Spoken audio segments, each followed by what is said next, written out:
In the quiet, windswept plains of central Spain stands a small, unremarkable house in the village of Bélmez de la Moraleda.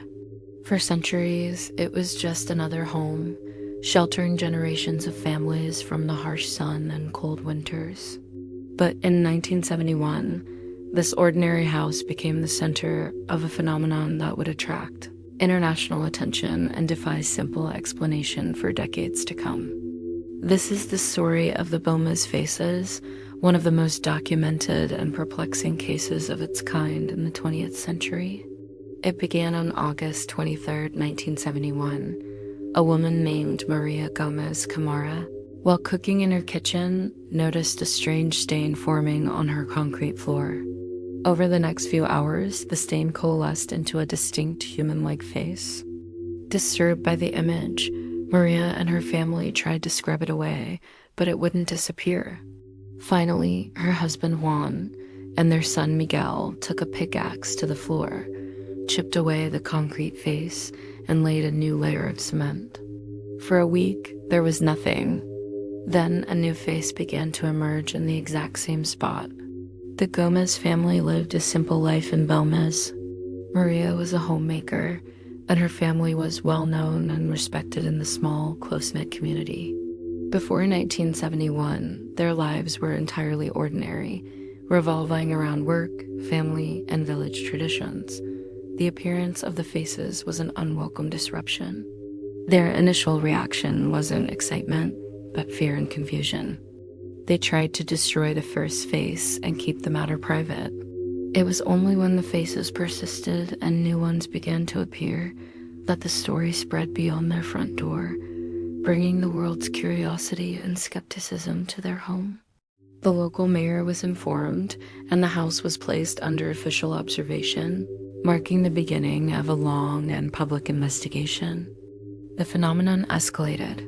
New faces appeared not just on the kitchen floor, but in other rooms as well. They varied in size, expression, and clarity.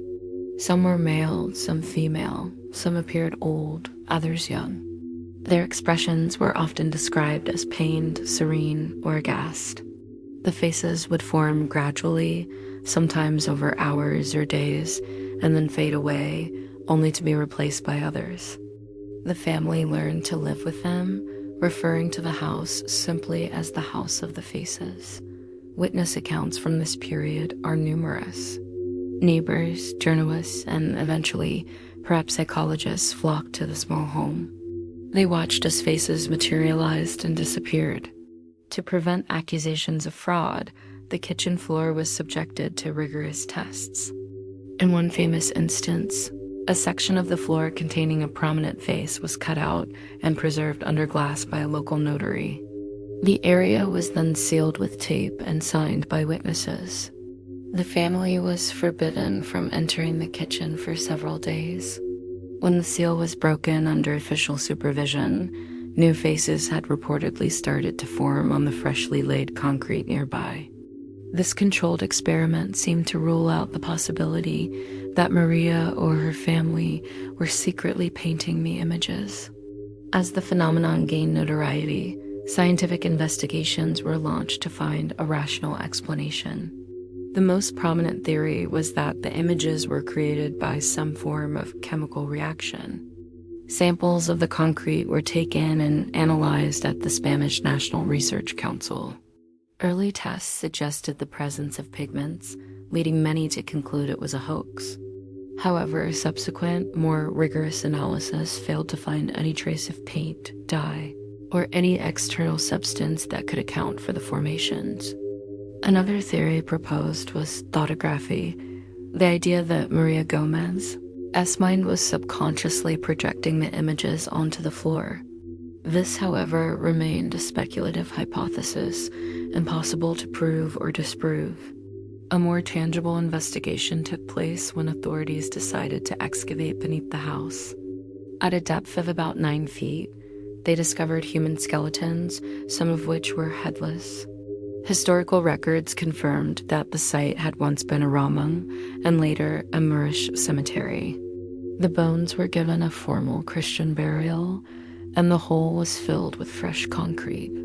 For a short time, the faces stopped appearing, but soon after, they returned, seemingly more active and defined than before.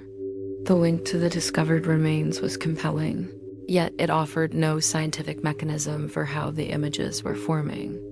Skeptics continued to argue for fraud, suggesting a complex, long-running deception, but they could never explain how it was done, especially under the scrutiny of notaries, scientists, and journalists. Maria Gomez Camara passed away in 2004 at the age of 85. Many predicted that with her death, the faces would disappear forever, lending weight to the theory that she was their source, whether consciously or not. For a time, it seemed they were right. The house fell quiet. However, reports from other investigators and the Spanish Society for Parapsychological Investigation claim that new faces have continued to appear even after Maria's passing. Today, the Bélmez case remains unresolved. Decades of study have failed to produce a conclusive explanation. Was it an elaborate, lifelong hoax carried out with undetectable methods? Was it a unique chemical process reacting with the concrete and humidity? Or was it something else, a phenomenon connected to the history of the land and the people who lived on it? The evidence is contradictory, and the official record is filled with both compelling testimony and inconclusive scientific data. The House of the Faces still stands in Bélmez, a quiet monument to a story where the line between the known and the unknown dissolved, leaving behind only questions etched in stone. What truly happened inside those walls is a mystery that endures, reminding us that sometimes reality itself can be the most unsettling story of all. Thank you for watching. If you're interested in documented cases that remain unexplained, consider subscribing to Unnoticed Files.